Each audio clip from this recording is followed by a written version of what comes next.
Сайн байна уу үзэгчдээ. Mining Pulse podcast-ийн ээлжид дугаараар эргүүлж байгаадаа баяртай байна. Өнөөдөр ирсэн зочноо танилцуулъя.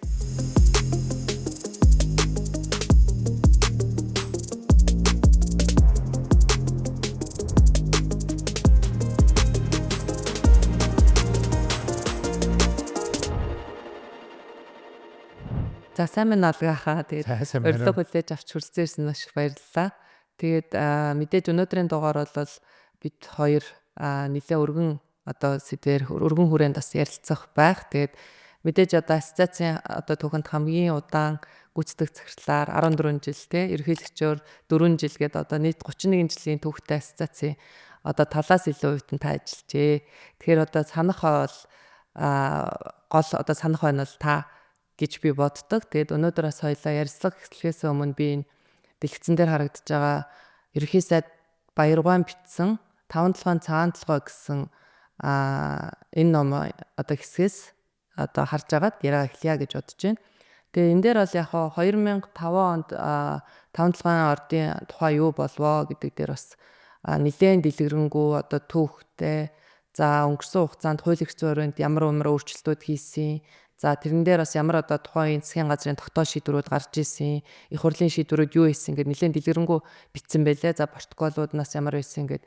Тэгэхээр энэ дэлгэцэн дээр харагдаж байгаагаар за 2005 онд бол Energy Resource компани 5-7 бүлэг ордын 6 тусгай зөвшөөрлийг эзэмшиж ирсэн байна. За 6 оны 6 сараас 7 сард сарын хооронд ашигт малтмалын тухай хуульд нэмэлт өөрчлөлтийг хийгээд стратегийн орд гэдэг ойлголтоо оруулж ирсэн те. Тэгээ энэ дээр бол мэдээж төрийн оролцооны болон төрийн хувь эзэмшлийн тогтоох ялгаатай зохицуултуудыг баталсан гэж байгаа. За мөн 100 сая долларын босго орж ирсэн ба тийм энэ хуулийн өөрчлөлтөөр. За 2007 онд бол стратегийн ач холбогдол ашигт малтмалын 15 ордыг бол тодорхойлсон боловч за эхний ээлжинд өргөн мэдүүлэх 4 ордыг засгийн газар улсын хурлд мэдүүлэхийг бол даалгасан байна гэж байгаа. За энэ дээр бол оюутлогоо, 5-толгой, асгад, цагаан суурга гэдэг. Тэгэхээр эндээс ингээд хоёлаа яриагаа эхлэхэд ер нь өнгөрсөн хугацаанд юу болвоо те ашигт малтмалын өөрчлөлт шинжилтүүд яг юуны төлөө зорж исэн тэр зорилтонд өнөөдөр хүрч чадсан уу? Өнөөдрийн үр дагавар нь бас ямар байна гэж та хардаг вэ? Арчил зах зээлийн нийгэмд Монгол улс шилжээд тэгээ урд нь төлөвлөгөөт эдийн засгийн үед улсын төсвийн хөрөнгөөр хайгуул хийдэг, улсын төсвийн хөрөнгөөр ашигт малтмалын орд ашигладаг, дээрээсээ босоо удирдлагатай тэгээд хувийн өмч гэж байхгүй төрийн өмч, амны өмч гэсэн өмчийн хоёр социалист төрийн өмч, амны өмч гэсэн ийм хоёр өмч хэлбэртэй байлаа л да. Тэгээд 92 оны үндсэн хуулиар зах зээлийн эдийн засагт шилжсэтэй холбоотойгоор өмчийн хоёр хэлбэрийг үндсэн хуулийн 5-1 төлөвлөсөн байдаг. Тэр нь нийтийн өмч, хувийн өмч гэсэн хоёр хэлбэртэй байна. Тэгээд үндсэн хуулийн 6-гийн 1 хувьдсан төрийн өмч сүйрэлд ордог өөрчлөлтөөс өмнө байгалийн баялаг төрийн өмч гэж байгаа шүү дээ тийм ээ. Тэгэхээр төрийн өмч гэдэг маань өөрөө нийтийн өмчийн нэг хэлбэр.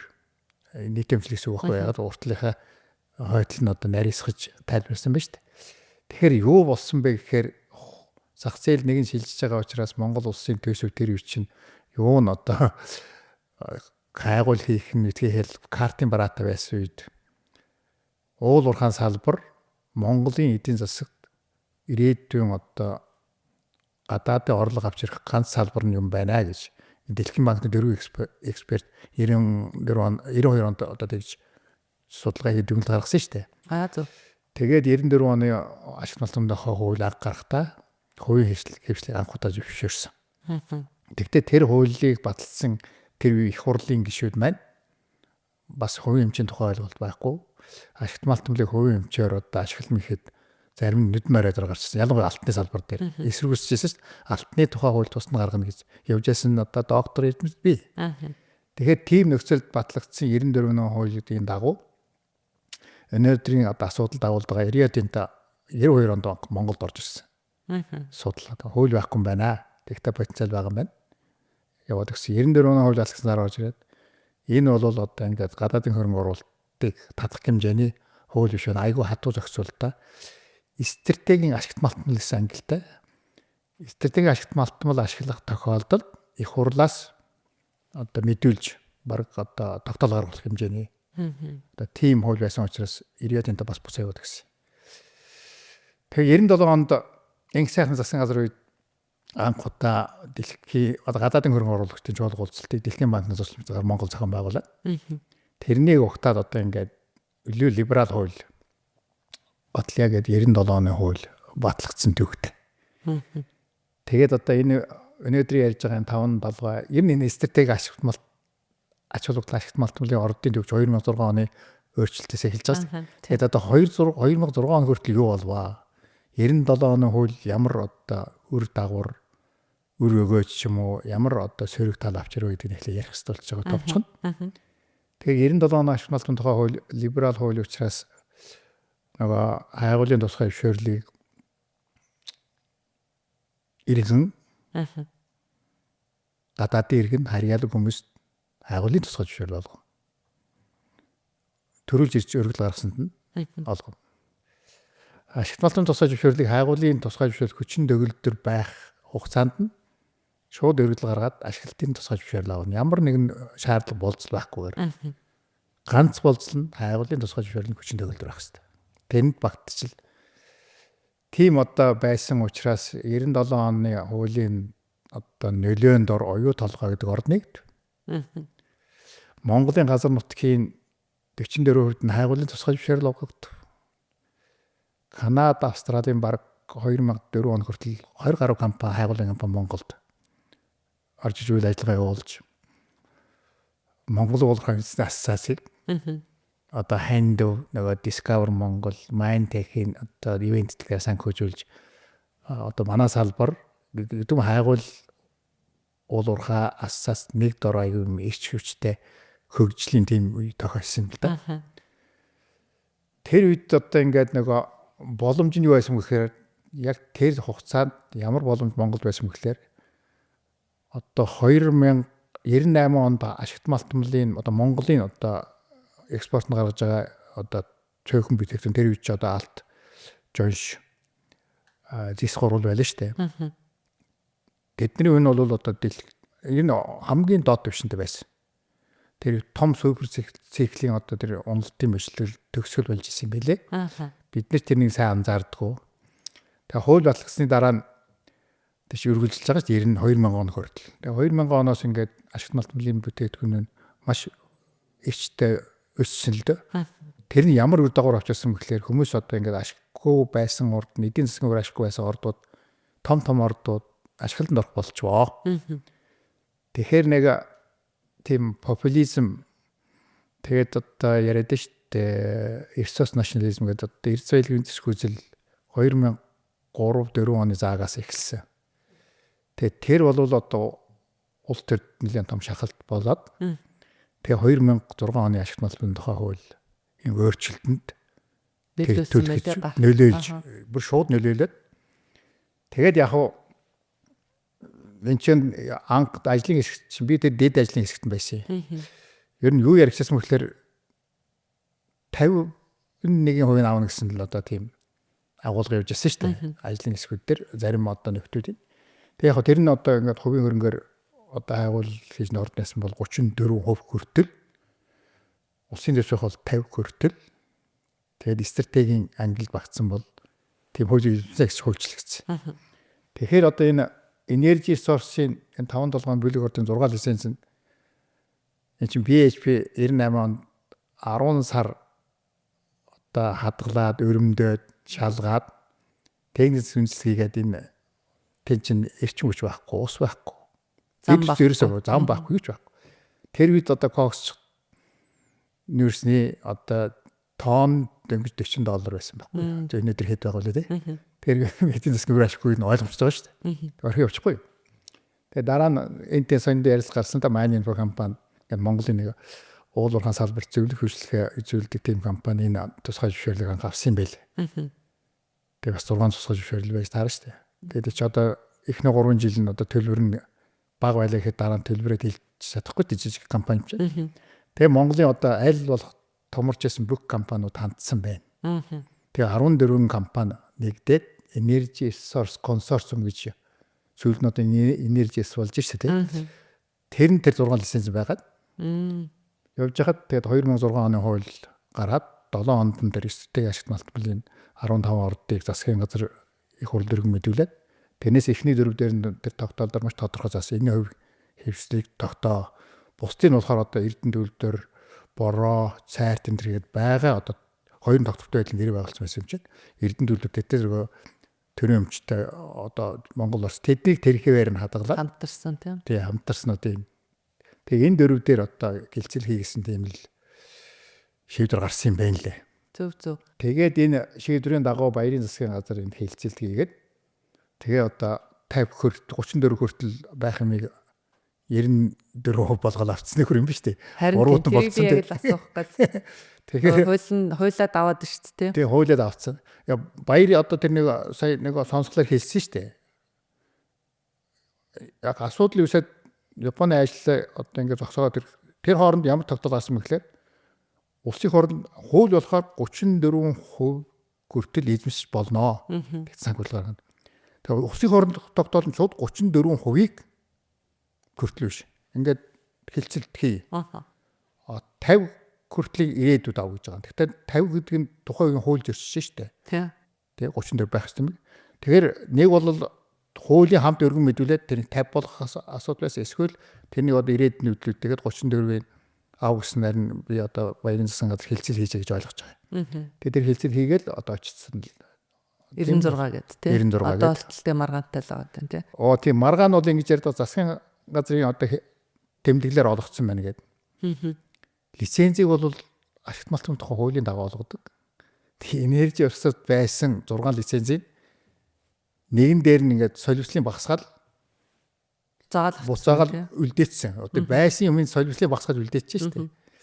Тэгэхээр ашигт малтын тухай хууль яадаг вэ гэхээр лиценз шилжүүлэхдээ шилжүүлж авч байгаа тал шилжүүлж авч байгаа тал гэрээ хэлцэл хий. Тэрний үндснээр шилжиж. Тэгэхээр тэр гэрээ хэлцлийн засгийн газар хийгээд тэмдэглээрээ зөвшөөрсөн юм чинь ашигт малтын хуулийн дагуу тэгэлж шилжүүлж мөвлдэх л болно шүү дээ. Тэгээ хууль зөрчил юм байхгүй. Тэгэхээр хүмүүс бол засгийн газрын тэрнийг одоо их хурл мэдүүлээд их хурл шууд шийдвэр гаргах хэрэгтэй гэдэг шүү дээ, тийм үү? Тэгтэл ашигт малтын тухай хуулийг зохицуулсан харилцааг дахиж их хурлын шийдвэрээр одоо давхардуулж шийдвэр гаргах ёсгүй байхгүй. Тэгвэл ашигт малтын тухай хууль байгаад яах юм? Яг үнэ. Тийм биз дээ, тийм. Тэгэхээр тийм юм дээр одоо энэ улс төрчид ирэхэд тоглолт хийгээд арт түмний гэж одоо яриад шүү дээ, иргэдийн толгойг эргүүлж. Зориуд одоо ингээд том хүчтэй одоо буруу мэдээлэл зориуд төр түгэж юм л да. Битэж л хэлчихсэн гэж. За энержигийн хувьд бол ингээд 6 эзэмшижсэн лицензийн 4 төр татсан байна. Тэгээ түүнээс тэрийг засгийн газрын тэмдэглэлээс шинээр лиценз аваагүй. Тэгээ байсан юм аа л одоо өгөөд 4%-ийг ингээд авчулсан байна гэдэг асуудал тий. За тэгээд дараагийн одоо 4 ордын асуудал байна. Оюутлогоо. За 5-7 сая ингээд яригдчихлаа шүү дээ. 96% нь улсын одоо мэдлэлд одоо ч 900% үйл ажиллагаа. Оюут толгойдоор бас нэг юм сөрхий асуудал гарч байгаа юм аа. Тий, оюут толгой цагаан сураг 2 тий одоо асгат 3 дээр ингээд оюут толгой нэхлээ ярьчих. Юу болов гээд ааха. 97 оны хуулинд тогтвортой байдлын гэрээ гэж байсан.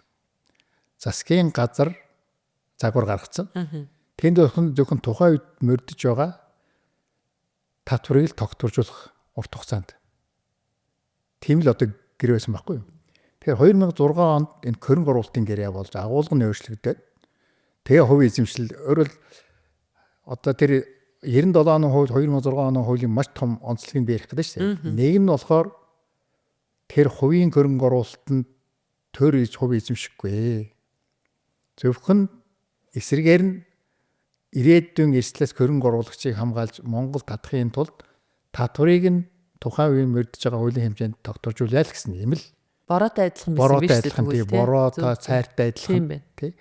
Тэгэхээр тэрний хүмүүс аягүй хөшөмжилдэг. Тэгээд тэрний дагуу ингээ хөрөнгө оруулалтын гэрээ болоод тэгээ хувийн эзэмших асуудал гарч ирээд тэгээд Монголын засгийн газар 2009 оны одоо гэрээгээр 34% эзэмшээд тэгээд тэрнийг одоо санхүүж чадахгүй учраас зээл аваад өнөөдрийн байдал хүрч штэ. Баярын хэлдэг юм. Оюут толгойн гэрээнд ганцхан л алдаа байгаа нь хувийн эзэмших 34% эзэмшсэн. Тэрнээс биш одоо тэгээд нөгөө ашигт малтмлын нөөц ашигсны төлбөр дээр одоо тохиролцоо хийх тийм боломжийг баяр харж ирсэн байлаа шүү дээ. Тэгэхээр нөгөө 34-ийг ав гэд болно гэдгийг нь одоо ингээд тогтоолоор заагаад өгч байгаа юм чинь тэгээд хаашч хөдлөх гэж тогтож ирч чадахгүй шүү дээ. Зөв. Тийм юм болсон юм байлаа. Тэгэхээр оюу толгойн гэрээ мэдээж гэрээ бол сайн муу гэрээ гэж байдгүй. Тухайн нөхцөл байдалд аль талд нь илүү одоо ашиг тусна их вэ гэдэг асуудал гарсан шүү дээ. Тэд чи одоо цаах хугацааны турш өөрчлөгдөн тэр нөхцөл байдал.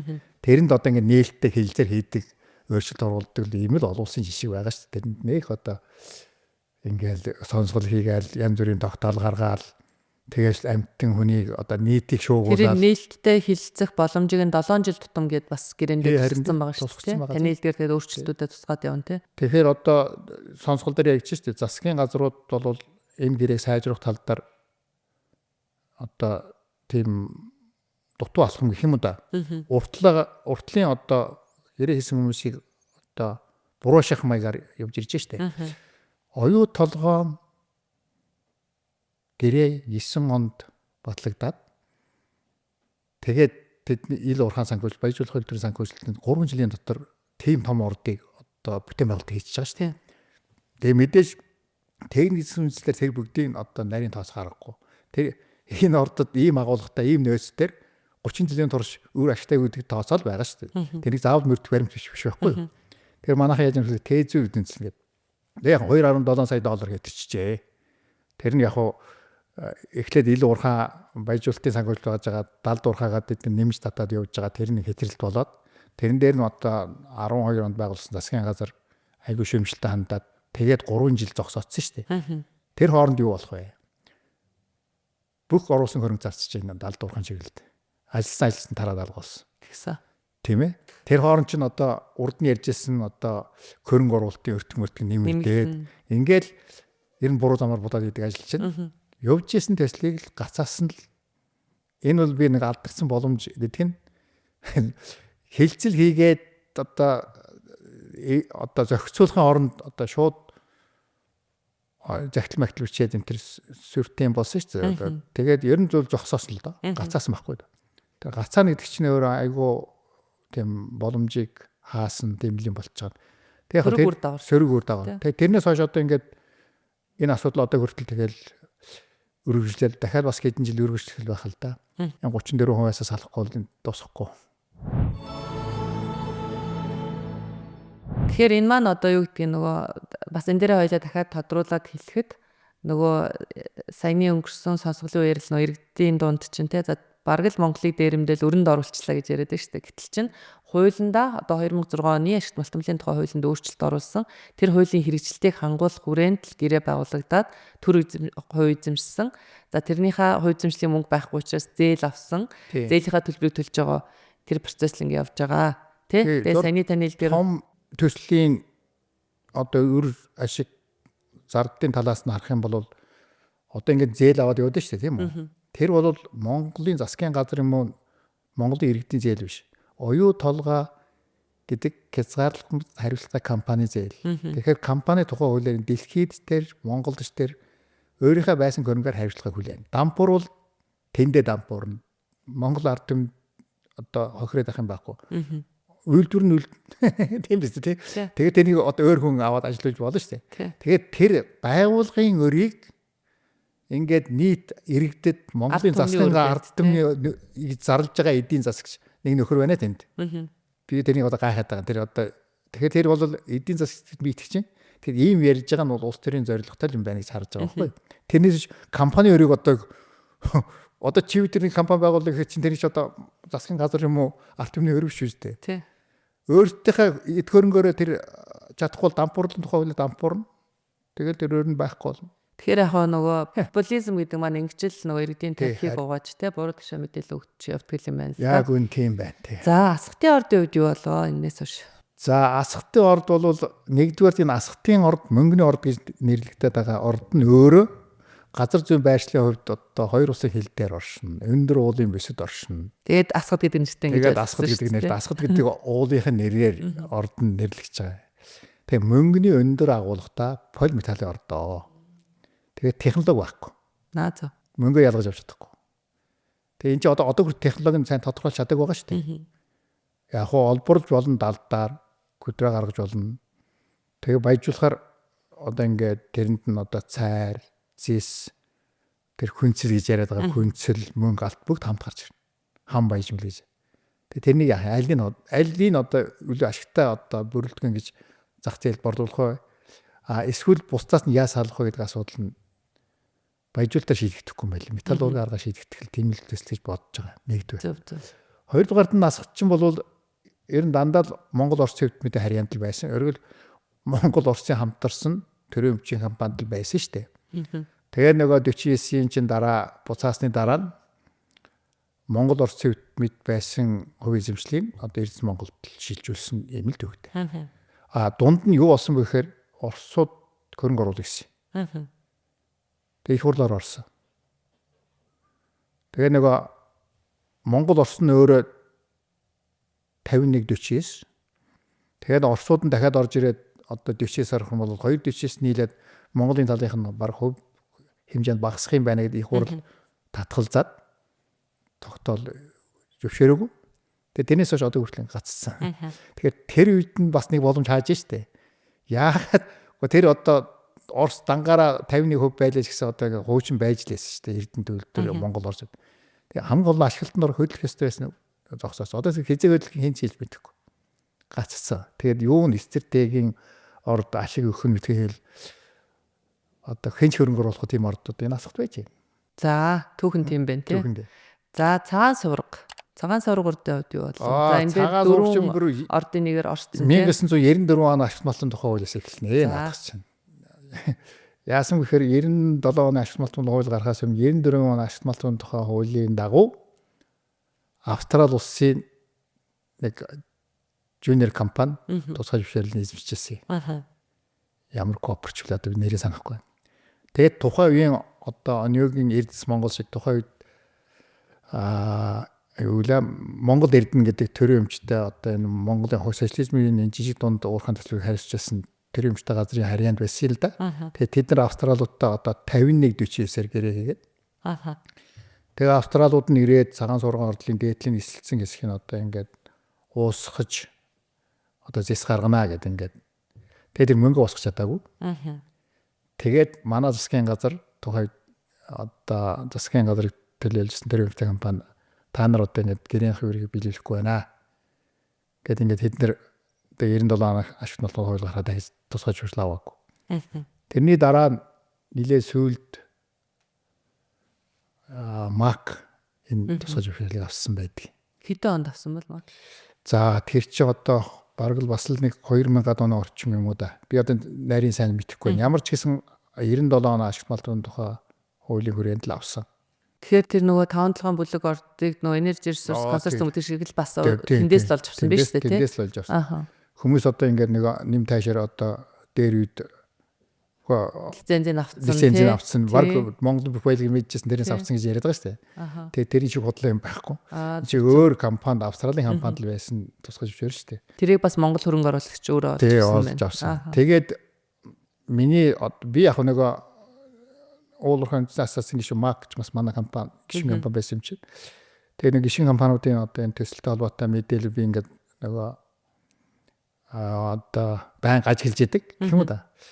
Тэгээд цагаан сурга дээр юу болсон гэвэл цагаан сургач одоо ингээд социализмын хайгуулаар 1.2 сая тонн зэстэй нөөц.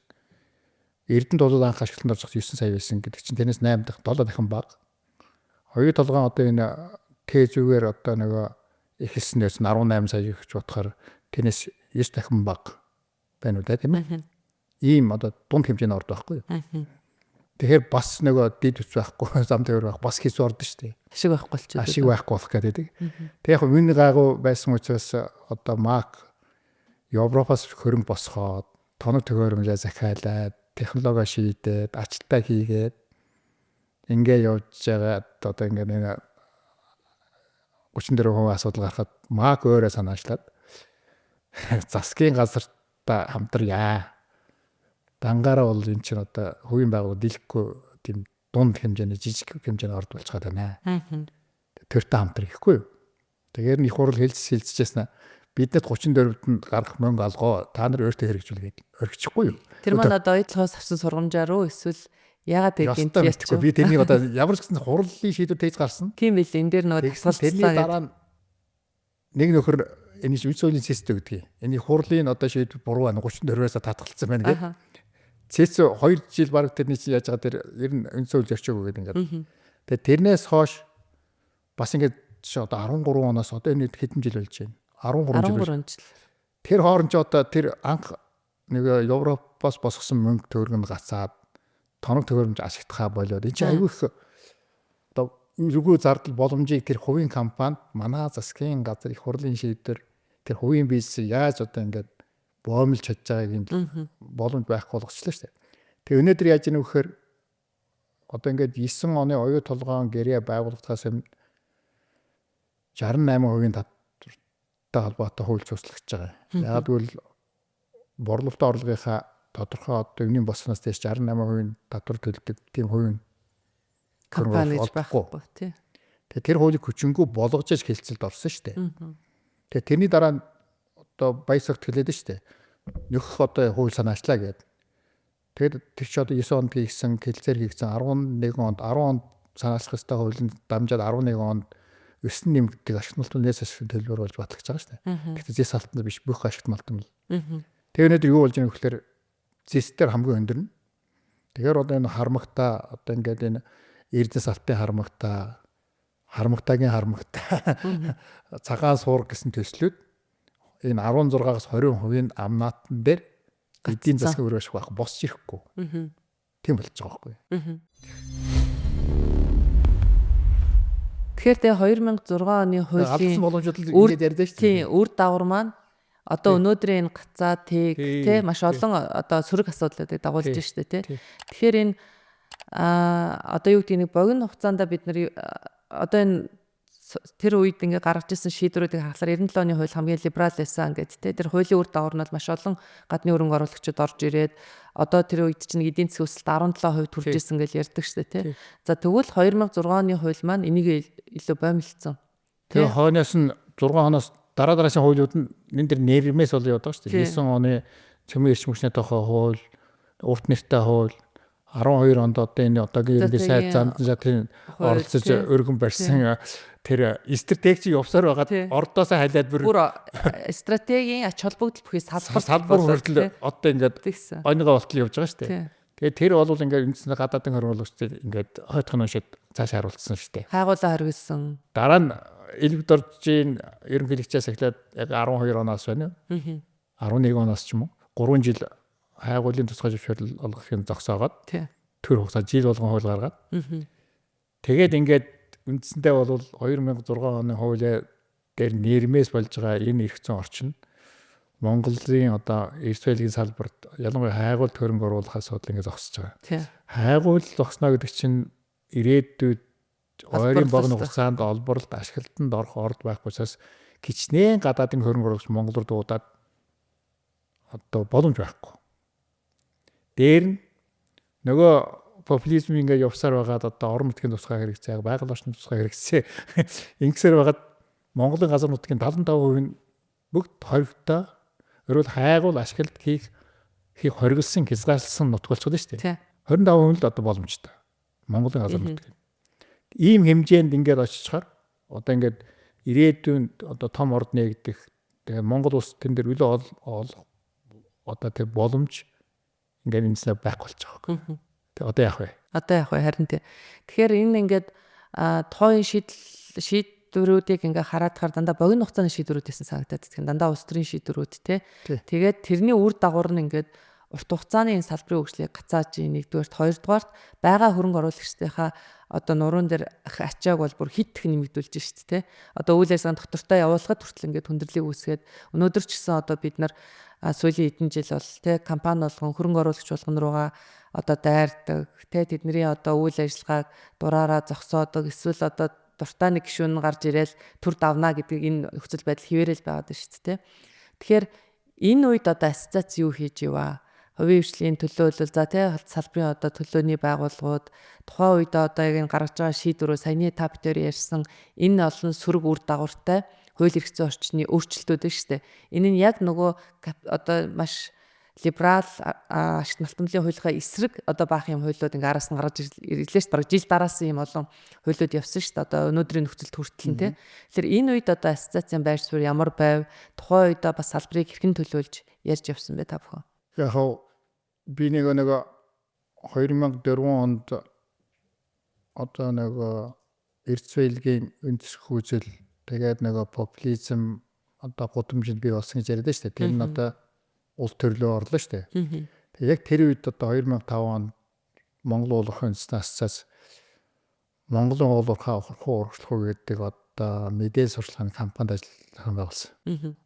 2005 оны 4-р 2006 оны 1-р үйлээр л.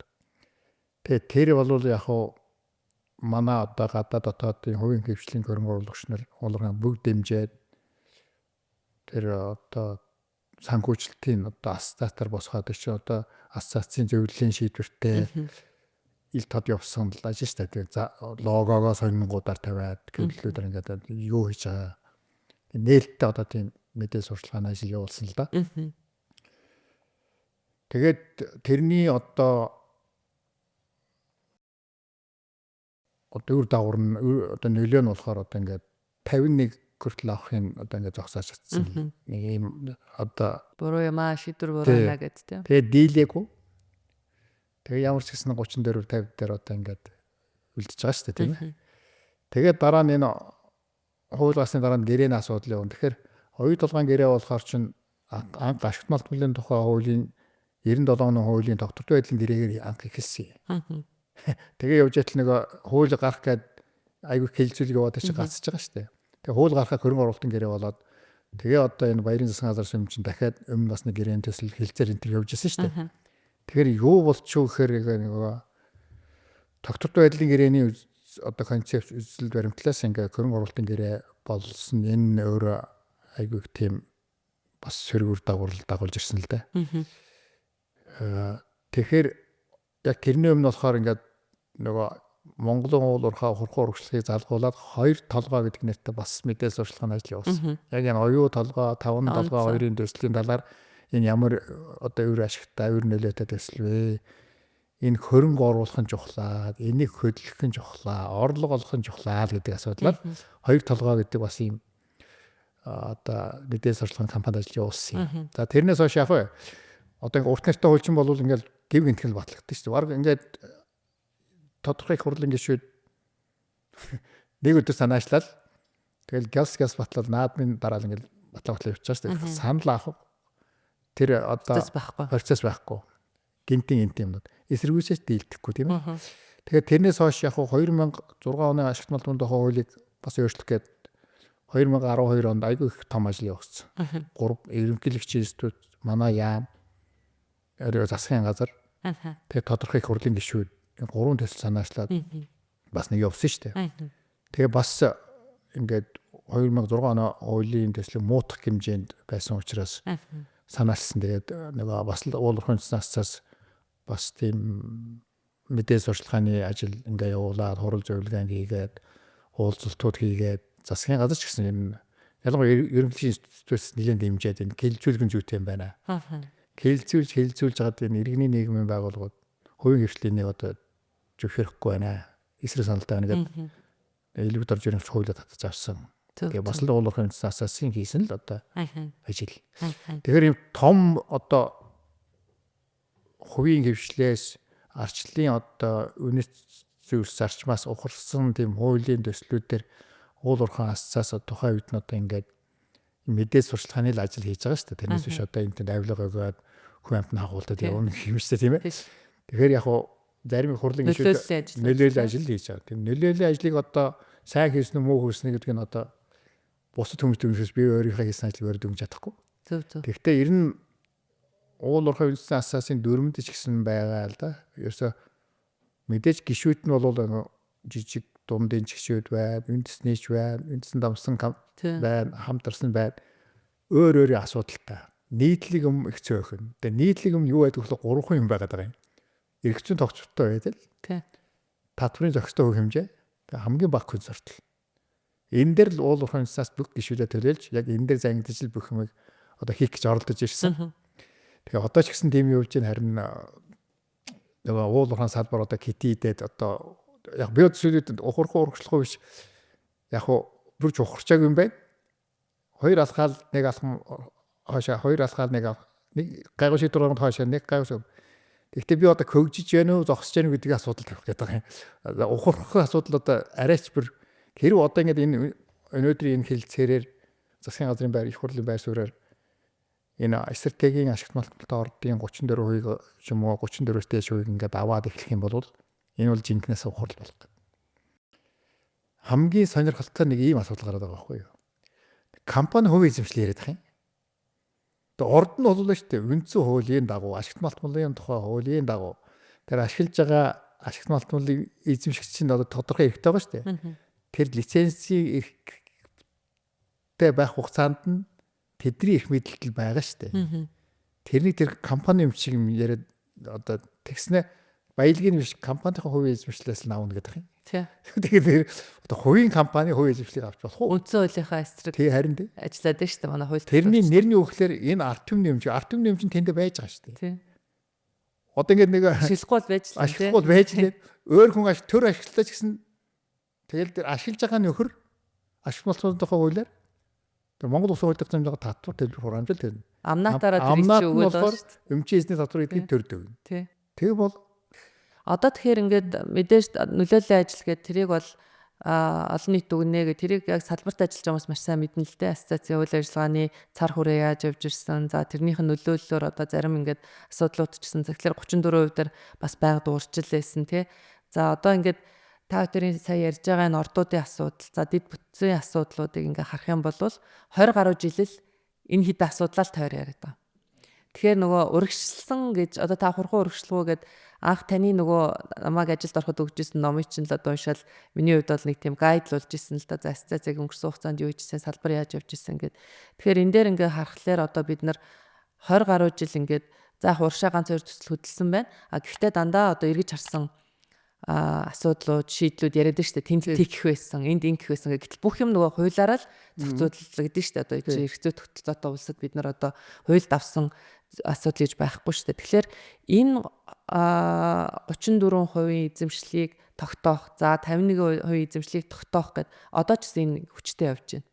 Зарим компаниуд дээр 50% гэдтэй саяхан бас одоо цагаан сайд асан бас энэ дээр нөгөө ачтгт компани хөрөнгө оруулагчтэй энэ талаараа бас нэлээд илэн далангуй ярьсан байлээ шүү дээ.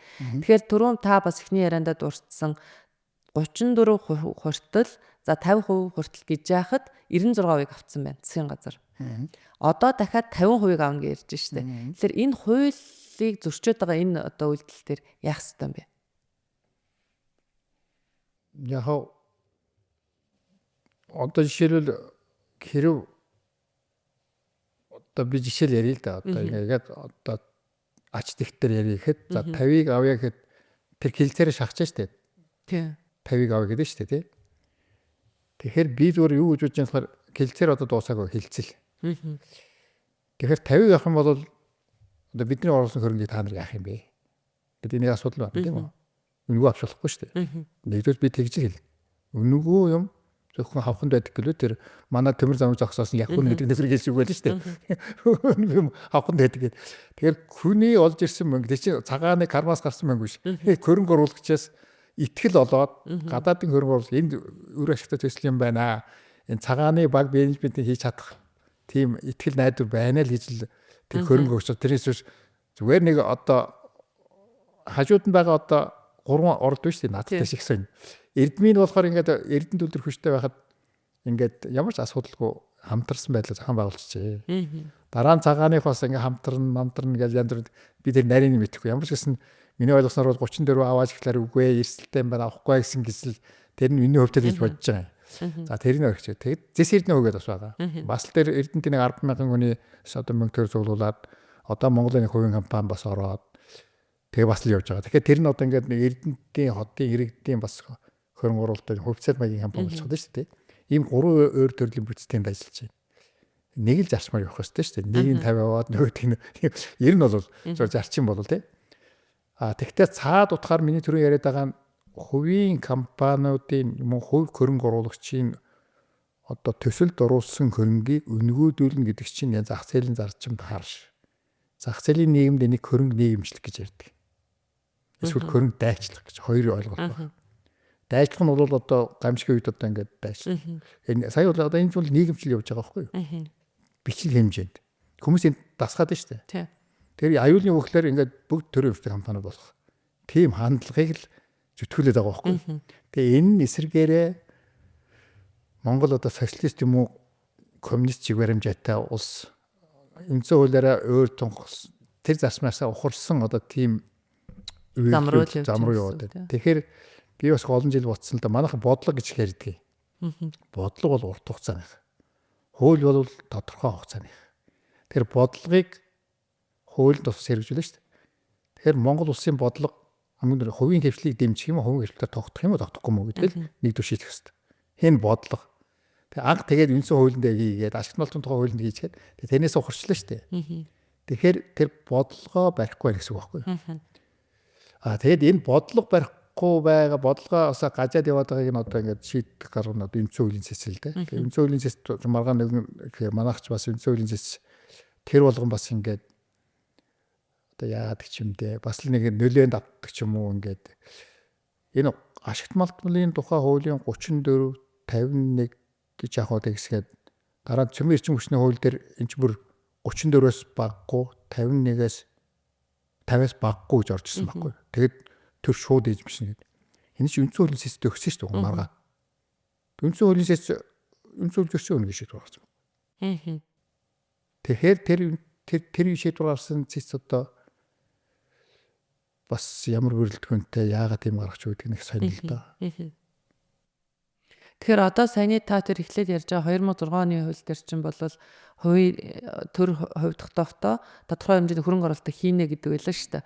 Одоо 2024 оны хуулиар ерөөсөө шууд үнэгүй эзэмшнэ болчихлоо шүү дээ. Энэ бол бүр ингээд айгүй том ухралт болчихж гэж би хараад байгаа байхгүй. Дахиад одоо ийм хөрөнгө оруулалт хийх хүн ер нь бол орж ирэх нь бол хүнд ч дээ тий. Тэгээд орж ирэхгүй тий. Одоо боломжгүй. Тэгэхээр одоо яа харахгүй бид нар яг ингээд нөгөө төрийн өмч давмгаалсан замруугаал явж гин уулахын салбарын хувьд бол бүр тодорхой тэр нь бол ингээ харагдаж байна. За тэгээ буцаад түрүүний ихний яриа руу гарахад за 34% тогтоох гэдэг асуудал дээр би надад одоо би нэг бол гаргалгаа нь олж чадахгүй. За Energy Resource-ын кейс дээр хоёул жишээ аваад ярихад 96% төр авчлаа. 34 ч биш, 50 ч биш, 96-г авчлаа. За 4% төрд байна. Тэгвэл дахиад энэ дээр хувь эзэмшлэх тогтоох асуудал яригдлаа шүү дээ. Энэ оны өнгөрсөн оны одоо их хэрэглүүдээ тий. Тэгэхээр энэ 34% нь одоо яаж тогтох вэ? Тэр 34% өгцөн байна гэж ойлгоод байна шүү дээ. Компани бол 96% гээд. Тэгэхээр одоо дахиад цагаан сувраг бас ингээд хилцээрийгээ за манайх авахгүй гэдэг ингээд төр тухайд хилцсэн байна. Тэгэхээр энэ хилцээрүүд ер нь ингээд тогтмол үргэлжлэх одоо байх юм уу? Эсвэл тэр 34% гэдэг нь яаж одоо тогтох вэ? Одоо тэгэхээр хамгийн сүүлийн шийдэл нь засгийн газар их хурл өөрөө одоо ингээд нөхцөл байдал шахагдаад зөөбж яваа дээр одоо тусгай амнатаар шийдлээс 34%. За тий орлуулж байна. Тий чи одоо хизээ эхэлсэн хэлцээрээ 2009 оны цөмөрч мөчний тухай батлагснаас хойш л явсан. 7 хэдэн жил болж байна одоо. Өөрөөр энэ хугацаанд олсон шийдлэн дээр. Тэг ганцхан шийдэл байна гэдэг нь амнаатал юм байна. Ерөөс өөр зам байхгүй. Ягаад гэвэл зөөвч яваа дээр одоо энэ бас за 9 оноос хойш 10 он гэж бодъё л да 16 15 жил одоо судалж хөөцөлж ганц шийдэл олсон. Олон улсын хэмжээнд нөгөө тал Монголын тал одоо ингээд нөхцөл байдал өөрөө тэднэрт ийм шийдэлд хүргэж штэ. Тэгээ энэ бол цаашдын шийдэл. Тэгэхээр ашиг малтын тухай хуулийн дээр 34-51 авах ёстой. Тий. Өөр арга зам байхгүй. 34%, 51, 50 хүртэл хувь байсан тохиолдолд цөмөрч мөчний хууль дээр ашиг малтын тухай хууль дээр энэ байдал үргэлжилнэ. Ягаад гэвэл тэр хууль тэгээд хэлцсэний одоо популистууд төр айгүй овжин ашиглах гэдэг шүү дээ. Тийм л юм. Тэгэхээр тэр дандаа байна. Энэ хувиас салахгүй бол асуудал дандаа байна. Харин тийм. Тэгэхээр одоо тэр 34%-ийг 96% өгсөн компанидаар дахиад хувь тогтооно гэдэг нь одоо юу гэж болох вэ? Гэхдээ тийм ерөөсөө хуулинд байхгүй шүү дээ. Харин тийм. Тэр одоо урд нь хийсэн хилцээр чи хилцээрийн үр дүнд авчаад байгаа тийм. Тэгэхээр ингээд дахин гаргаж ирээд шүү дээ тийм. Харин яг үр дагавар нь юу болох вэ гэхээр одоо ингээд тэр чинь одоо би бол ингэж бодож байгаа. Би ямар энерги ресурсууд одоо над мөнгө төлдөг биенд ажилтдаг биш. Тэгвэл зүгээр л одоо энэ хувийн бизнесийн эрх ашиг хүйтнээс харах юм бол Тэр чин одоо нээлттэй хувьцаат компани. Тэгэхээр Монголын засгийн газар тийм шийдвэр төрөх юм бол энэ чинь олон улсын хэмжээнд арбитрийн шүгт очиж шүү дээ. Тэгээ Монгол улсын засгийн газар дахиад мөнгө төлнө. Хаширдгүй. Хаан эрсдэр төлцсөн. Тэгтээ тэр төлж байгаа мөнгө нь төрийн мөнгө буюу татвар төлөгчдийн мөнгө харин тий. Одоо хаан ресурстаар гарлаа шүү дээ. 250-аар маргаан уйсгаад 100 саяар шийдвэр гараад 70-ыг Монголын засгийн газар төлж саллаа шүү дээ. Тэгээд эндээс сургамж авахгүй байгаа байхгүй. Тэгэхээр ялангуяа нээлттэй хувьцаат компани ч олон улсын арбитрийн шүүгтэрл очиж шүү дээ. Өөр арга зам байхгүй. Тэгэхээр тэр одоо эрсдэлтэй харж л одоо ер нь зүгээр яг уу 2001 онд би Торонтод тэнд нэг энэ эрс баялагын үндэсний үзлийн талаар нэг нөхөр танилцуулах гэсэн. Яг тэр үед. Тэгээд тэнд Монгол байсан, Казахстан байсан, Кыргызстан байсан. Нилээн тэр посткоммунист орнуудаас яг ийм үжил баримтлал тэнд одоо нэг нийгмийн нэг үжигдэл гэж байдаг шүү дээ. Тэр чинь үжигдлийн хэмжээнд ингээд ашиг малтын үний болохоор энэ популизм энэ үсрүүсэл хоёр ингээд нэлээ халдвартаа тархана. Тэгээд дараа тий шууд хамааралтай. Нэг үнээс хамааралтай. Тэгэхээр тий чи одоо дэлхийн хэмжээний үжигдэл юм байна лээ. А манайх тэрний хүнд хэлбэрт нь явж байна л гэж хэлэх гээд байгаа байхгүй. Тэгээ улс төрчид нь бүр орцсон тий. Улс төрчид. Тэгээд яг би улс төрчид гэснээс энэ одоо ер нь яах юм бэ гэдэг нэг. Тэгээд улс төрчил буруутаа тэгээд ерөөс асуудал шийдэхгүй. Тэр углуулгаар нэг хүн одоо тогтолцооны шинжил гэж яриад нь шүү дээ. Зөвхөн манай салбар биш. Монголын нийгэмд хувь бодлыг хэлчихвэл хэцүү байдаг юм болов уу? Гүү зүгээр одоо бол бид нарт яг нөө шийдлэл хэрэгтэй байгаа. Одоо бид нар ингээд маш олон богшсон асуудлууд тэгээ тэр нь ингээд улмал даймжраад байна шүү дээ. Гэхдээ одоо шийдвэрлийгээд шийдлүүдэд айгүйх танилцуулдаг шүү дээ манай улс төрчид ялангуяа мөрийн хөтөлбөртэй одоо сонгуулийн өмнө ч юм бол бүхэл асуудлаа тодорхойлцсон маш гоё зөв шийдлүүдийг танилцуулаад байдаг. А яг эрх мэдэл аваад тэ хуралд гарахаараа ч юм уу засгийн газарт орохороо шал өөр нөгөө одоо намынхаа үзэл баримтлал за тэр одоо мөрийн хөтөлбөрөөс бүр шал өөр ажлууд ингээд тэгээ одоо шүү дээ. Тэгэхээр бид нар одоо яг яах вэ? Шийдэл бол юм байгаа. Одоо ингээд сая одоо хөсчмөөсөө зөөж яваадаар гарсан шийдэл бол энэ цаашдын шийдэл юм байна. Тэгэхээр ашиг малтын тухай хуулинд өөрчлөлт оруулаад 34 хүртэл 50 хүртэл гэдгээ болиод стратегийг ашиг малтмын орд гэдэг ойлголтоо аваад ер нь ашиг малтууд бүгдээрээ бүх төрлийн ашиг малт стратеги гэх юм байна. Өөр стратеги ашиг малтмал буюу стратегийн бүтээгдэхүүн гэж байх хэрэгтэй байна. Орд гэж байхгүй. Яагаад гэвэл нээсний дараа нь гэв энтхэн дээр чинь оруулна гэдэг байна шүү дээ. Нээгдэхээс нь өмнө зарлах хэрэгтэй. Ийм ашиг малтмал Монголын хувьд стратегийн ашиг малтмал мөө.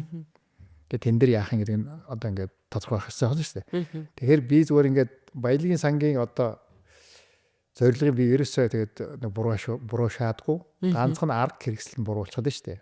Одоо ингээд ашиг малтын тухай хуулинд тэр үнэгүй эзэмшдэг өөрчлөлт баялагын санг болоод тэр төрийн өмчийн ногдлоос баялагын санг бүрдүүлнэ гэдэг хоёр чинь ерөөсөө амьдралд хэрэгжихгүй байхгүй юу? Одоо 25 жагсаалт гэж байна шүү дээ тий. Тэрний талаас үл орон нутгийн нүүрсний урхаа байгаа. Зарим нь одоо насгшийг одоо ингээд гацсан төслүүд байгаа.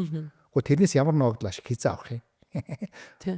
20 жилдээ ч тэр ногдол ашиг байхгүй. Тэгэхээр бас нэг шийдэл нь болохоор ерөөсө баялагын сантаа үнэхээр тогтвортой бай гэвэл одоо тэр амнаатаар нэмэх нь баялагын сангийн төлбөр гээл борлуулалтын орлогын төдөө ил тод тооцоход амар цуглуулах амар маргаан байхгүй. Хилцэж байгаа яг боломжтой төвшөндөл өөрөөр амнааттай маягийн юм нэмэгдэх гэдэг нь шүү дээ. Тусгай төлбөр нэмчи баялагын сангийн ингээд тэгэхээр нөгөө амнаатаар дамжиж цуглуулдаг юм нь хөрөнгө оруулагчийн одоо хүлээн зөвшөөрөх төвшөнд нэмэгдүүлэх хэмжээний хуулинд өөрчлөлт оруулаад тэгээ энэ одоо стратегийн ач холбогдол ашиг малтмын орд гэдгээс татгалцсан тийм хуулийн ашиг малтын хуулийн шинжилт хийх хэрэгтэй болж байгаа. Тэгээд хэд хэдэн гол шинжилэл байна. Нэг нь тэр байна. Хоёр дахь нь тусгай зөвшөөрөл шилжүүлэх асуудлыг татвар матвар гэдэг яваад шүү дээ. Тэрнийг бол ингээд шууд энэ ч одоо ашиг малтмын орд шилжүүлж байгаа юм биш, эрх шилжүүлж байгаа асуудал. Эрх шилжүүлсний хураамж гэж аваад тэдэн га шилжүүлсэн байна. Хайгуул дээр ашиглалтаар дээр гаагаас нь маш тодорхой одоо хураамжтай ил тод. Тэгээд тэр нь ч одоо тооцоо бодоол ашигтай ашиггүй тэрнээс наавна энээс наавна гэдэг ингээд гөлөг төөрүүлсэн тооцоо гэж яхаар нь шууд лавчих. Шууд одоо тийм төлбөр авчвал болж ш. Тэгэхээр асфальтын тухай хуулинд орох өөрчлөлтийн тухай би яриад ш. Хамгийн гол өөрчлөлт тий. Тийм л юм байна. Одоо байгаа асуудлуудыг шийдвэрлэж чинь. Одоо тий. За тэгээд энэ өөрчлөлтийг бид нар хийж чадахгүй болвол бидний одоо юу хүлээж байгаа вэ? Манай салбарт ялангуяа манай салбар гэдэг чинь улсын эдийн засаг болчиход байна шүү дээ. 5 толгоотойгоо ноцолсон хэвээрээ байна. Оюу толгоотойгоо ноцолсон хэвээр байна. Үр дагавар нь бол ямар ч хөрөнгө оруулалт орж ирэхгүй. Том одоо хайгуул нэгдүүд хөрөнгө оруулалт орж ирэхгүй. Яг бол орд нээсэх юм бол ингээд авчих юм байна. Ангилд багтаагаад тогтоол гаргаад тэгээд хувь эзэмшээд тэгэхээр өрөндийн буюу одоо ингээд нөгөө зах зээлийн эдийн засгийн хөрөнгө оруулагч нар орж ирэхгүй. Тэр үгээр сонгон шалгуураас хайгуулын тусгай зөвшөөрөл авах гэж оролцохгүй. Бодлоотой. Тэгэхээр ерөөсөө хөрөнгө оруулалт байхгүй л болно гэсэн үг. Тэгээ байгаа хэдтэйг одоо нөгөө мундаг популистийн хэдгээр одоо ирээдүйдээ хадгалаад тэгээд хөрсөн дээр хөвчөг энэ байгаа хэдтэйгээ мүлжээд тэгээд тэднийг мүлжээд ингээд тартагтан тултал мүлжээд байгаа хэдэн ч одоо тэсгэд хэцүү байна шүү дээ. Харин ингээд зүгээр байлгахгүй. Энд тэндээс нь зулгахаа тий. Тэгэхээр ерэн зүгээр яг одоо энэ хуулийн өөрчлөлтийг одоо байгаа энэ хуулийн зохицуултыг өөрчилж өлөө одоо ингээд тодорхой ойлгомжтой маргаангүй байхаар томьёолгохгүй болвол одоо энэ тэр нэг нээсний дараа нь одоо ингээд эцэстээ тамруулдаг асуудал ч юм уу орж ирсний дараа нь гэвгэнтх нь юмнууд нь өөрчлөгддөг ч юм уу одоо татвар хураамжууд нь энэ асуудал тул хөрөнгө оруулалт айгүй тийм болгоомжтой ханддаг. Буцаад явсан бол их удаж яж орж ирдэг. Тэгэхээр би одоо Монголд яг хятадын хөрөнгө оруулалт хятад мөнгө ихтэй болохоор тэгээд бодлогоор хятадын засгийн газрын бодлого биш зөнгөөрөө ингээд Монголд хятадын хөрөнгө оруулалт авах байх та. Нэг орны хөрөнгө оруулалт авах. Ялангуяа хайгуулын тусгай зөвшөөрөл давмгаалаад эхэлсэн шүү дээ. Яг л зоосны нөхөр мөнгөөр хамгийн өндөр нь явж байгаа. Тэгэхээр энэ асуудлыг сонгондоо байна гэх юм бол энэ сонгон шалгуулалтын зугаа тендер болох хэрэгтэй. Яг байна. Юугийн шалгуур болох гэхээр тэр хайгуул зарах хөтөлбөрийн шалгуур болох байхгүй юу? Програмын 3 жилийн хугацаанд юу хийх одоо ингээд зурглал хийн одоо өндөр масштабын дараа нь одоо дээж хийн топо хийн цахилгаан хайгуул хийн сувг татна өрөм татна гэх 3 жилд юу хийхээ бичээд ямар үр дүнд хүрэх гэж байгаа бичээд тэр нь тааруулсан санхүүжилттэй хийгээд тэрнийгээ тэд нар өөрөг амуулт болгож аваад тэрнийгээ гаргахгүй бол уучлаарай сонгохгүй. Өөрөөр төсөд мөнгө биш тэр баялаг хайхтан мөнгөний оруулах гэдэг шүү дээ. Тийм хөтөлбөрийг сонгож авах хэрэгтэй байхгүй юу? Тэгэл болоо өөрөөр газарт ирж хайхад хэн их мөнгө төлөвлөж одоо шинжлэх ухаанчаар ашиглалтын орд нээдэг тэр одоо дарааллын дагуу гэх юм тэр мөнгөө хэр зэрэг төсвөлж одоо мэрэгсэн байдлаар хандж яах гэдгийг одоо шалгууруулахаас биш тэрнээс биш одоо ингээд хэдэн ажилтан 5 геологчтой юу геологч гэдэг асуудал бол 10 дугаар асуудал байхгүй юу. Гол нь тэр маш хөндлөнгийн одоо part time одоо төр хугацаар ажилладаг мундаг геологч мундаг хөтөлбөр хийж игээд за энийг хийх юм бол орд нэглэгээд тэрний дагуу мөнгө гаргаа юу бол тэгэл тэрийг шалгуулах хэрэгтэй. Тэгэхгүй болохоор тэгээд одоо ингээд нэг одоо манай сонгон шалгуулалтын зурмч нэг дуудлага хөдөлтөд авчихдаг байхгүй юу? Өндөр үнийн дүн төлөө шууд авдаг тийм. Тэр чинь одоо дуудлага хөдлөө ядаа штэ. Бас олон улсын тэр жишгт чинь нөгөө яг тухайн одоо улсдаа үйл ажиллагаа хариуцлагатайгаар явуулсан тэ хөрөнгө мөнгөний одоо чадамжтай эрсдэл даах тийм компаниудаас урьж оруулж үйл ажиллагааг идэвхжүүлдэг юм билээ шүү дээ. Тэгэхээр нөгөө хуучны нөгөө өргөдлөөр олгох ч юм уу эсвэл одоо бас өөр арга замыг бас эрсэлхийлүүлэх зүгээр юм байна л гэж хараад байгаа. Хайгуул дээр ялангуяа гурван арга байгаа.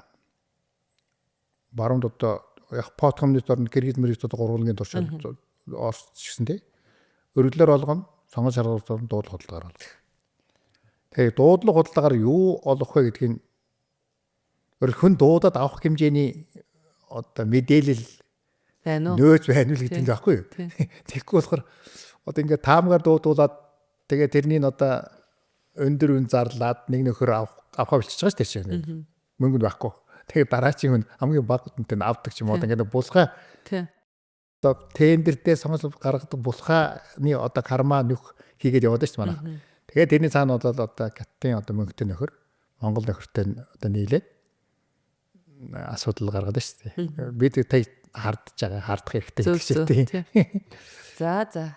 Нилээн дэлгэрэнгүй хоёлаа ярилцлаа. Тэгэхээр яг хуу сая бас таны ярианд ч гэсэн нилээн дурддагдлаа. Баялагын санг бол бүгд дэмжиж байгаа тий. Одоо энийг бол манай эрхцээлийн салбарын бүгд л дэмждэг. Харин яаж тэр баялагын санг аривжуулах, доктортой байдлыг хангах зөв одоо менежменттэйгээр зарчим зарцуулах гэдэг аюу асуудал. Аюу чухал. Яг чи нэг бас юу асуудал гэнэ. Суглуулах нь яах вэ? Тий. Менежмент гэдэг нь хамгийн толгойн өвчнөдтэй асуудал байхгүй юу? Мөнгө олох нь одоо бол болоод шүү дээ. Тэгээд зарцуулах асуудал. Яг тэрийг гэсэн олох гэдэг шүү дээ. Тэгээд зарцуулалт нь ямар байдлаар юун зарцуулах юм бэ гэдэг нь одоо ингээд өнөөдрийн практик харах юм бол төрийн өвтэй компаниар дамжаад дахиад уул уурхай хайгуул ашиглалтанд хөрөнгө оруулах гэдэг чинь эрсдэлтэй хөрөнгө оруулалт. Шатаж болохоор одоо хөрөнгө оруулалтанд явдаг шүү дээ. Тэгээд тэр баялагын сангийн зарцуулалтын менежмент юун зарцуулах нь маш тодорхой байх хэрэгтэй.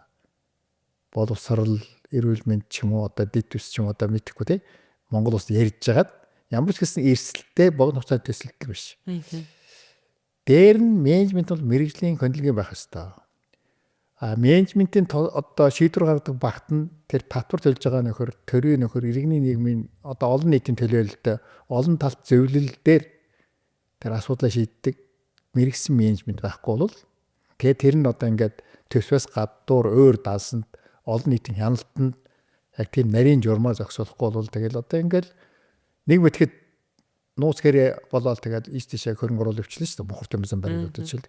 Хонтой тийж болохгүй чи яаж утсан. Тэгэхээр энэ гаргаж байгаа шийдвэр болгоны өнгөрсөн хугацаанд гаргасан хууль эрх зөрчлийн өөрчлөлтүүд, за улс төрийн шийдвэр болгоны үр дагавар бол маш их хугацаа алдагдсан боломж нь бол цаг хугацаа байна. Нэгдүгээрт, хоёрдугаарт маш их өртгөөр эргэжтүүлж байна одоо нөө төмөр замын холболтыг бид нар хэд дахин одоо ч тэрийг хэд дахин хийж мэдэхгүй л байна л да. Гэхдээ хэд дахин их өндөр өртгөөр. За дээр нь дахиад нөгөө түрүүний таны ярьдгаар арбитр дээр очиод бид нар маш их хэмжээний алдагдал хүлээдэг нөгөө татвар төлөгчдийн мөнгөөр те. Тэгэхээр энэний хүрээнд бид нар яг одоо ингээд бүх хөрөнгө бол ерөөхдөө төр төвлөрсөн байна. Ялангуяа одоо манай салбарт бол төрийн өмчтэй амгаас гэж яриад байна те. За өмч нь бас илүү ингээд анхаагаал байна. Эзэмшлээс гадна өмч нь те, төрийн өмч нь. За дээр нь саяны ярьдгаар ингээд захиран зарцуулах эрх нь төрд байгаад байна. Тэгэхээр уул нь эний чинь бас нөгөө гурван талт буюу олборлох үйлдвэрлэл, ил тод байдлын санаачлага гэх те олон улсын саяны жишээг энэ зөвлөлийг чинь бид нар байгуулад 17-8 жил болж байна. Тэгэхээр энэ зөвлөлөө бид нар ашиглаад одоо энэ хяналтаа энэ зөвлөлөө илүү одоо идэвхжүүлэх шаардлагатай гэж хараад байгаа. Ер нь бол нэлээд их оролцоо суул болцсон. Одоо төрийн энэ чинь ерөнхий сайдын дор явдаг гэж одоо яамны дор очсон байгаа шүү дээ. Тэгэхээр энэ маань одоо саяны баялагын сангийн менежмент дээр бас оролцох тэр боломж байна уу? За нөгөө талдаа тэр төрийн өмчтөр цугларсан их төсөв мөнгө өмчийг зөв захиран зарцуулж байгаа дээр одоо ер нь энэ зөвлөлөөс гадна ер нь бид нар одоо хэрхэн яаж хяналт тавих боломжтой юм бэ? Яг хөө ер нь онлын хувьд бол одоо төрийн өмчтэй компани зөв одоо менежмент байх юм бол бизнес компани шүү дээ. Адилхан. Тэгэхээр Монголын гамшиг нь юу гэхээр тэр нэг улс төртэй холбоотой учраас одоо манай Монголын л болно ба шүү дээ. Өөр газар байдаг мэдхгүй. Тэгэхээр бид нар ямар шийдэл байхаар одоо богино хугацааны шийдэл бол би урт хугацаанд болохоор ингээд хувийн хвшлийг одоо ингээд бодлого дэмжинэ гэсэн бол дэмжсэн чигээрээ л явуулж. Өөрснөө хөтөл байдгаас одоо салахын тулд одоо төрийн өмчтэй уулын компани тухай хууль ч юм уу гаргаад улс төрөөс нь салах хэрэгтэй. Бизнесийн менежменттэй болно шүү дээ.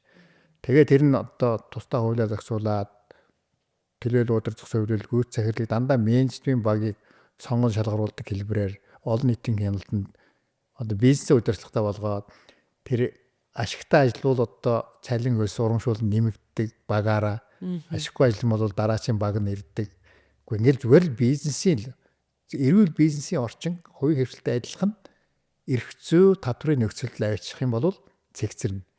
Яг л нэгэн төрийн өмчтэй компани өмч одоо хөвчлэн гэж яриад байна тийм. Тэгээ манайх ингээд нэг туйлаас нөгөө туйл одоо хөвчлөхөр яаж хөвчлөх гэдэг юм гэхээр биржээр хөвчлөн гэж байна заа. За хэн авах вэ? Маш их алдагдaltaй компаниуд байгаа тийм. Харин тэгэд хэн авах вэ гэдэг ямар үнээр худалдах вэ гэдэг. Гэтэл одоо иргэддээ өгөх гэдэг шүү дээ бас. Одоо 1070% шиг одоо өгч одоо юу болж байна? Тэгээд төрөвчнэл үнэгүй юм авахд байдаг шиг үнэгүй очих юм бол тэд нар чинь шил архаар арилж ялаад одоо дахиад нэг ягаан цэнгэл тасварын хөвчлөлийн үеэр нэг цуглуулдаг юм явах гэдэг шүү дээ тийм ээ. Тэгэхээр хөвчлөхийн зорилго нь асуудлаас салах гэдэг юм уу? тэр компанийг ашигтай болгох гэдэг байгаа мó хувьчилсан хөрөнгөөрөө эргүүлж санхүүжилт хийх гэдэг байгаа мó гэдэг ийм гурван асуудал цаана байгаа шүү дээ. Аль нь юм бэ? Гурвуулаа юм уу? Гэдгийг бас тодорхой биш шүү дээ. Тэгэхээр хөвчлийг бол ерөөс эсэргүүцэхгүй байна. Уртлын туршлагыг харахад ямар ч гэсэн баг үнээр юм уу үнэгүй хөвчлөлт болохгүй. За үнэтэй хөвчлөн гэх юм бол нөгөө ашиггүй мчин хэн авах вэ? Тэгэд ингээд нэг зүүнээ хоёр зүйтэй зүү шиг болж штэ. Тэгэхээр эхний ээлжинд бол яг хуу яаран сандран хөвчлөгөөс юм зүгээр тэр хууль гаргаад одоо менежмент дээр нь одоо арай жаахан тоордох маягтай гэх юм уу да. Зөв болгож хөвчлөл яадаг юм болоо л гэж бодоод байгаа. Зөв. Яг шууд биржээр хөвчлөн гэхээр одоо өрөндийнх нь авахгүй. Яг л 49 юм.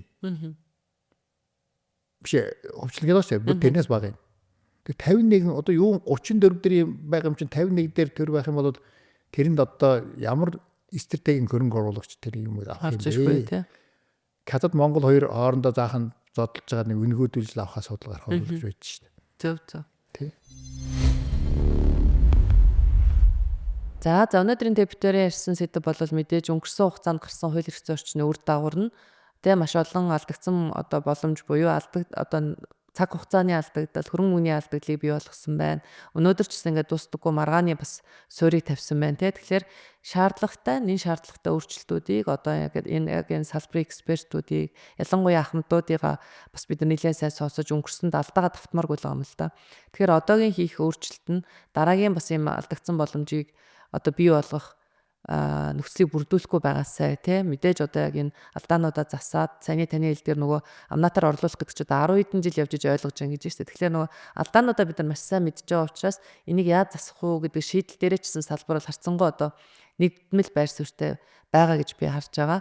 Тэгээд энийг бас энэ хууль эрх зүйн орчны шаардлагатай өөрчлөлтүүдийг бас богино хугацаанд хийгээд бас нэг жоохон уршаа 1-2 алхах хэрэгцээ бол өндөр байна гэдэг энэ мессежийг бас өглөө гэж бодож байна. Тэгээ мэдээж ассоциацийн одоо үйл ажиллагааны энэ 30 гаруй жилийн хугацаанд бол хамгийн урт удаан ажилласан төсвөр төвчээстэйгээр ажилласан алгаахтаа бол би бас маш их талархаж явдаг. Энэ одоо холбооны гаргаж байгаа одоо альва тэ салбар руугаа чиглэсэн үйл ажиллагаанууд нь бол мэдээж тодорхой одоо нөлөөг тийм ээ эерэг үр нөлөөг за зөв одоо байр суурийг тэнцвэртэй байдлыг хангах гэдэг дээр маш одоо өндөр үүрэгтэй бас холбоо байдаг. Тэгээд энэ дээр ч гэсэн бас миний зүгээс бол чадаад ингээд одоо залгамж халааг наа ингээд авч явахыг хичээдэг. Гэтэ энэ амаргүй ажлыг бас энэ олон жилийн хугацаанд хийсэнд бас тань тас талхлаа илэрхийлж байна. Тэгээд өнөөдөр бас бидний урилгыг хүлээж авч ярилцлаганд орсон маш их баярлалаа. Таны бас цаашдын ажилд амжилт төсөө одоо биднэрт бас дахиад үргэлжлүүлэх нөө хариуцлагатай уулуурхаа гэл те нөгөө зогсохгүй